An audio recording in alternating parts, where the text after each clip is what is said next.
Magandang araw mga idol, sabi ng veteranong sports journalist na si Nick Jongko ng Daily Tribune na kung nanatili lang daw si Casimero sa MP Promotions ay siya daw dapat ang main event dito sa Trila in Manila kasi siya daw ang pinakapopular na boksingero dito sa Pilipinas. Alam ni Nick Jongko mga idol na mas popular si Casimero kaysa sa mga MP boys na kasali ngayon sa Trila in Manila. Iba kasi mga idol ang karisma ni Casimero kasi kung makipaglaban mga idol ay knockout agad ang punteriya niya sa kanyang kalaban, kaya masarap panoorin mga idol. Nakausap naman daw mga idol ni Nick Jongko itong si Sean Gibbons at sinabi daw ni Gibbons na nananatiling bukas ang pintuan nila para bumalik si Casimero. Ang problema lang mga idol ay kailangan munang tapusin ni Casimero ang pinirma niya na kontrata sa Kameda Promotions na 3 laban. Ito ang nagpapatunay mga idol na hangang-hanga pa rin itong si Sean Gibbons kay Casimero. Samantala mga idol, itong si Floyd Mayweather Jr.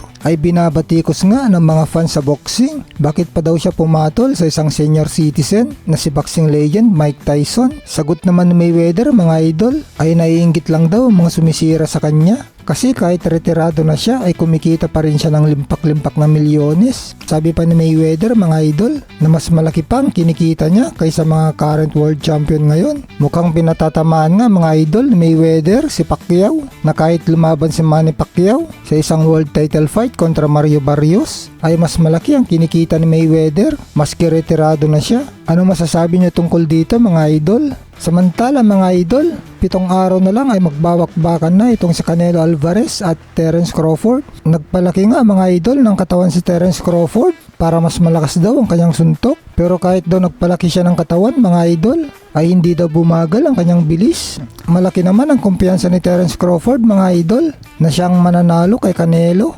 Pipilitin daw niya mga idol na talunin si Canelo. Kasi isang beses lang daw mangyari itong ganitong napakalaking pagkakataon. Samantala mga idol, itong nag-promote ng laban ni na Terence Crawford at Canelo Alvarez na si Turki Al-Sheikh ay binisita si Terence Crawford sa kanyang training at sinabihan nito si Terence Crawford mga idol na gawin ni Terence Crawford ang kanyang trabaho na talunin sa Canelo. At sinabi pa ni Turki Al-Sheikh mga idol na pagka natalo daw itong si Terence Crawford ay huwag daw itong magre-retiro. Mukhang winawarningan na mga idol ni Turki Al-Sheikh itong si Terence Crawford na tila sinasabi nito mga idol na ang hula niya ay matutulog itong si Terence Crawford kay Canelo Alvarez. Samantala mga idol, kahit hindi pa nararanasan ni Canelo na bumagsak, kahit pa napakalalaki ng kanyang mga nakalaban, ay sinisigurado pa rin niya mga idol na hindi siya mapapabagsak ni Crawford sa kanilang laban. Kung saan mga idol, ipinakita ni Canelo Alvarez na may buwat-buwat siya sa kanyang ulo na isang mabigat na bagay